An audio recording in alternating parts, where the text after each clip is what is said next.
Praise the Lord. இயேசு கிறிஸ்துவின் நாமத்தில் உங்களுக்கு அன்பின் வாழ்த்துக்கள். நல்லா இருக்கீங்களா? 1 கொரிந்தியர் 15ஆம் அதிகாரம் 19ஆம் வசனம் பைபிள்ல வாசிக்கிற நல்லா கவனிச்சு பாருங்க. இம்மைக்கு மாத்திரம் நாம் கிறிஸ்துவின் மேல் நம்பிக்கையுள்ளவர்களாய் இருந்தால் எல்லா மனுஷரை பார்க்கிலும் பரிதபிக்கப்படத்தக்கவர்களாய் இருப்போம். இதுதான் தப்பு நம்ம செய்யக்கூடிய காரியம். அதாவது ஒவ்வொரு நாளும் நம் தேவனை தேடுகிற ஒரு அனுபவத்துக்குள்ள வரணும். இல்லைன்னா நம்ம ஆசீர்வாதத்தை பார்க்க முடியாது. அதுதான் உண்மை. இங்க ஒரு சில கிறிஸ்தவங்க செய்யற ஒரு அனுபவம் இங்க கொடுக்கப்பட்டிருக்கு. அழகா பவுல் எழுதியிருக்கிறார் பாருங்க. இம்மைக்கு மாத்திரம், அதாவது இம்மைக்கு அப்படின்னா தேவைக்கு மாத்திரம், ஆண்டவரே என்னை ஆசீர்வதிங்கப்பா, என் பிசினஸ் ஆசீர்வதிங்கப்பா, என் வேலையை ஆசீர்வதிங்கப்பா, என் பிள்ளை ஆசீர்வதிங்கப்பான்னு சொல்லி ஒரு வியாதி வந்துருச்சுன்னா, இல்ல ஒரு பலவீனம் வந்துருச்சுன்னா, பிசினஸ்ல ஒரு சரிவை நீங்க பாத்துட்டீங்க அப்படின்னா, இல்ல உங்க வாழ்க்கையில ஏதாவது ஒரு தோல்வியை பாத்துட்டீங்க அப்படின்னா, உடனே தேவனை தேடி ஜெபிச்சு அழுது புலம்பி உபவாசம் பண்ணி எல்லாம் பண்ணுவோம். ஆனா நன்மை நடந்துருச்சுன்னு வச்சுக்கோங்க, நம்ம ஆண்டவரை தேடவே மாட்டோம், உபவாசம் பண்ணவும் மாட்டோம், தினமும் ஜெபிக்கவும் மாட்டோம். இதுதான் தவறு. இப்படி ஒரு வாழ்க்கையை வாழுகிற கிறிஸ்தவர்களுக்கு தான் ஆண்டவர் இடத்துல இந்த வசனத்தை கொடுத்திருக்கிறார். செய்தியை கேட்கிறதான என் சகோதரனே, என் சகோதரியே, இந்த மாதிரி ஒரு வாழ்க்கையை நம்ம வாழக்கூடாது. தினமும் நம்ம ஜெபிக்கிற ஒரு பழக்கத்துக்குள்ள வரணும். பிள்ளைகளுக்கு இது கற்றுக் கொடுக்கணும். இந்த வசனத்தை சொல்லுங்க.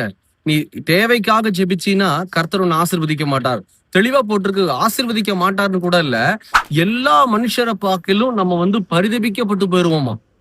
அப்போ எவ்வளவு மோசமான ஒரு காரியம் நமக்கு உண்டாகும் யோசனை பண்ணி பாத்தீங்களா? தயவு செய்து இந்த பழக்கத்துக்குள்ள இருக்கிற கிறிஸ்தவங்க மனம் திரும்புங்க. தினமும் ஆண்டவர்ட்ட ஜெபம் பண்ணுங்க, வேதத்தை வாசித்து தியானம் பண்ணுங்க. இதை தவிர நமக்கு என்ன வேலை இருக்கு?